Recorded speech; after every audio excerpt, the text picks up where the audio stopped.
අද නම් ටිකක් විතර වෙනස් විදිහේ වීඩියෝ එකක් අරගෙන ආවේ. මේ මගේ ළඟ දැනට තියෙන මැෂින් ටික මම මහගෙන යන මැෂින් ටික ඔයාලට පෙන්නන්න.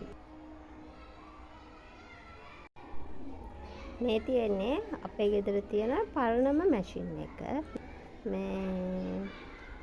මේකෙන් තමයි මම මුලින්ම මහන්න පුරුදු වුණේ. මම මුලින්ම මටම කියලා ඇඳුමක් මහගත්තේ මේ මැෂින් එකෙන්.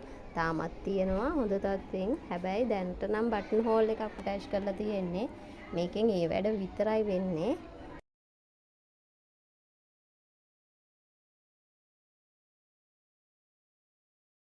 මේ තියෙන්නේ නූල් 3 ඔලොක් මැෂින් එක.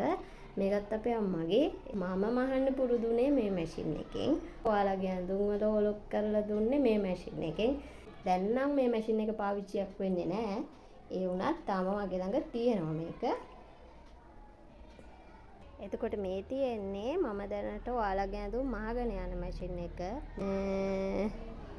මම අම්මගේ මැෂින් එකෙන් මහලා හම්බෙන සල්ලි වලින් එකතු කරලා මටම කියලා අරගත්තු මැෂින් එක තමයි මේක. දැන් අවුරුදු 5කටත් වැඩි මම දැනට ඔයාලගේ ඇඳුම් මහගෙන යන්නේ මේ මැෂින් එකෙන් තමයි. එතකොට මේ තමයි මම මහලා මට හම්බෙන සල්ලි වලින් දෙවනියට ගත්තු මගේ මැෂින් එක.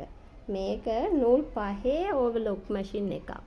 දැනට ඔයාලගේ ඇඳුම් වල ඕලොක් කරන්නේ මේ මැෂින් එකෙන් තමයි. එතකොට මේ තියෙන්නේ මං අලුතෙන්ම ගත්තු මගේ යාළුවෝ දෙන්න. ඉස්සරහට අලුතින් වැඩක් පටන් ගන්නත් හිතාගෙන ඉන්නවා. ඒ වෙනුවෙන් අලුතෙන්ම ගත්තු මැෂින් දෙකක්. මේ තියෙන්නේ පැඩ්ලොක් මැෂින් එකක්. එතකොට මෙන්න මේක තවත් ඕලොක් මැෂින් එකක්. හැබැයි කලින් තිබ්බ එක නූල් 5 ඕලොක් මැෂින් එකක්. මේක නූල් 4 ඕලොක් මැෂින් එකක්. මේ වීඩියෝ එකකින් මම ඔයාලට පෙන්නුවේ මගේ ළඟ දැනට තියෙන මැෂින් ටිකයි. ඒ වගේම මේ බිස්නස් එක නිසා මට මගේම කරගන්න පුළුවන් වුණු අලුත්ම මැෂින් ටිකයි ගැන පුංචි විස්තරයක්.